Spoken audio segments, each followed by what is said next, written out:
حضرت شمویل علیہ السلام کا واقعہ۔ اعوذ باللہ من الشیطان الرجیم، بسم اللہ الرحمن الرحیم۔ حضرت شمویل علیہ السلام اور حضرت داؤد علیہ السلام کا واقعہ ایک اہم اور تاریخی واقعہ ہے جو قرآن اور بائبل دونوں میں ذکر ہوا ہے۔ یہ واقعہ بنی اسرائیل کی تاریخ کا ایک سنگ میل ہے جس میں اللہ نے ان دونوں نبیوں کی رہنمائی اور ان کے ساتھ ہونے والے معجزات کی تفصیلات ملتی ہے۔ میں آپ کو حضرت شمویل علیہ السلام اور حضرت داؤد علیہ السلام کے متعلق پورا واقعہ تفصیل سے بیان کرتی ہوں۔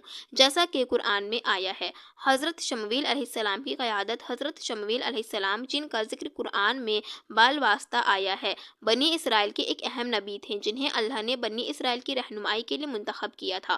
حضرت شمویل علیہ السلام کا دور اس وقت آیا جب بنی اسرائیل پر فلسطینیوں نے کے حملوں اور اندرونی فساد نے انہیں مشکلات میں ڈال رکھا تھا۔ حضرت شمویل علیہ السلام نے قوم کو اللہ کی طرف دعوت دی اور ان کی اصلاح کے لیے محنت کی۔ حضرت شمویل علیہ السلام کا بادشاہت کا انتخاب۔ جب بنی اسرائیل نے اللہ کی رضا کے لیے ایک بادشاہ کا مطالبہ کیا، حضرت شمویل علیہ السلام نے اللہ سے رہنمائی طلب کی۔ اللہ نے حضرت شمویل علیہ السلام کو حکم دیا کہ وہ ان کے لیے ایک بادشاہ منتخب کرے۔ اس دوران اللہ نے حضرت طالوت علیہ السلام کو بادشاہ منتخب کیا۔ حضرت شمویل علیہ السلام نے طالوت کی بادشاہت کا اعلان کیا اور ان کی رہنمائی میں فلسطینیوں کے خلاف جنگ کی تیاری کی۔ جالوت اور حضرت داؤد علیہ السلام کا واقعہ۔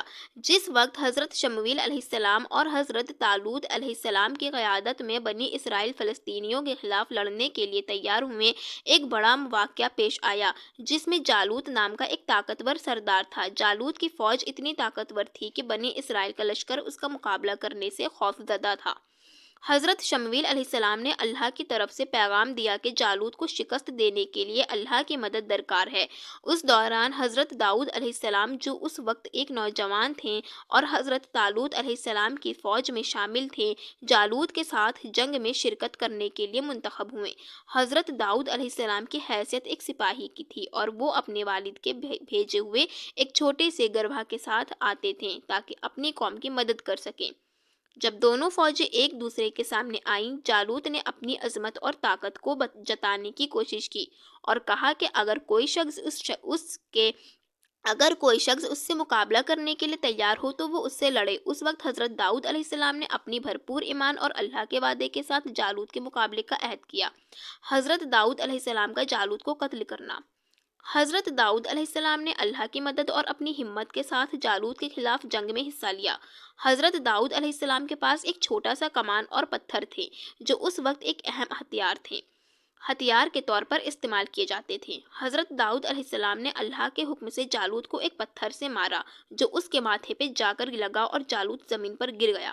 قرآن مجید میں اس واقعے کا ذکر اس طرح کیا گیا ہے، اور ان کے مقابلے میں جب جالوت اور اس کے لشکر کے سامنے آئے تو وہ بنی اسرائیل اللہ سے مدد کی دعا کرتے ہوئے کہنے لگے، اے ہمارے رب، ہمیں صبر عطا کر اور ہمارے قدم ثابت کر اور کافر قوم کے مقابلے میں ہماری مدد کر۔ تو اللہ نے انہیں جالوت اور اس کے لشکر کے خلاف فتح دے دی اور حضرت داؤد علیہ السلام نے جالوت کو قتل کر ڈالا، اور اللہ نے حضرت داؤد کو بادشاہت اور حکمت دی اور اسے جو چاہا سکھایا۔ البقرہ 250۔ حضرت داؤد علیہ السلام کی یہ فتح ایک معجزہ تھی جو اللہ کی طرف سے تھی۔ اللہ نے حضرت داؤد علیہ السلام کی ہمت اور ایمان کی پختگی اور دیکھتے ہوئے جالوت کو قتل کرنے کی توفیق دی۔ اس فتح کے بعد حضرت داؤد علیہ السلام کی شہرت بنی اسرائیل میں پھیل گئی اور انہیں اللہ کی طرف سے بادشاہت اور حکمت بھی عطا ہوئی۔ حضرت داؤد علیہ السلام کا بادشاہت اور عدل۔ حضرت داؤد علیہ السلام کی بادشاہت کا آغاز اس وقت ہوا جب اللہ نے انہیں نہ صرف بنی نبی بلکہ بادشاہ بھی منتخب کیا۔ حضرت داؤد علیہ السلام نے بنی اسرائیل میں عدل و انصاف قائم کیا اور قوم کی رہنمائی کی۔ وہ نہ صرف ایک عظیم حکمران تھے بلکہ اللہ کے منتخب نبی بھی تھے، اور ان کا عادلانہ فیصلہ اور اللہ کے راستے پر چلنے کا عزم انہیں ایک عظیم شخصیت بناتا ہے۔ حضرت داؤد علیہ السلام کی قیادت میں بنی اسرائیل نے امن اور سکون کا دور دیکھا اور ایک شجاع جنگجو کے طور پر جانے جاتے تھے، اور ان کے ہاتھوں دشمنوں کی فوجیں شکست کھا چکی تھیں۔ حضرت داؤد علیہ السلام کا عدل و انصاف اور اللہ کی طرف سے ملنے والی حکمت بنی اسرائیل کی تاریخ کا ایک اہم حصہ ہے۔ حضرت داؤد علیہ السلام کو زبور کا عطیہ اللہ تعالیٰ نے حضرت داؤد علیہ السلام کو ایک خاص کتاب زبور عطا کی، جو کہ اللہ کی طرف سے ایک مقدس کتاب تھی۔ زبور میں اللہ کی حمد و ثنا اور اس کی عظمت کی تسبیح کی گئی ہے۔ حضرت داؤد علیہ السلام کی آواز بہت خوبصورت تھی، اور وہ جب اللہ کی حمد کرتے تو ان کی آواز سے زمین و آسمان اور حتیٰ کے پرندے بھی اللہ کی تسبیح کرتے تھے۔ قرآن میں اللہ تعالیٰ نے فرمایا، اور ہم نے حضرت داؤد علیہ السلام کو زبور عطا کی۔ النساء 163۔ زبور کا پیغام لوگوں کو اللہ کی طرف متوجہ کرنے، اس کے راستے پر چلنے اور اس کی عبادت کرنے کی ہدایت دیتا تھا۔ حضرت داؤد علیہ السلام کی وفات۔ حضرت داؤد علیہ السلام نے اپنی زندگی میں بہت سے اہم کارنامے انجام دیے، اور ان کی قیادت میں بنی اسرائیل نے اپنے دشمنوں کے خلاف فتح حاصل کی۔ حضرت داؤد علیہ السلام کی وفات کے بعد ان کے بیٹے حضرت سلیمان علیہ السلام نے بادشاہت سنبھالی اور اللہ کے راستے پر چلتے ہوئے اپنے والد کی تعلیمات کو آگے بڑھایا۔ نتیجہ: حضرت شمویل علیہ السلام اور حضرت داؤد علیہ السلام کا واقعہ ہمیں بہت سی اہم چیزیں سکھاتا ہے، جیسے اللہ کی مدد پر ایمان، شجاعت، عدل و انصاف اور اللہ کی رضا کی کوشش۔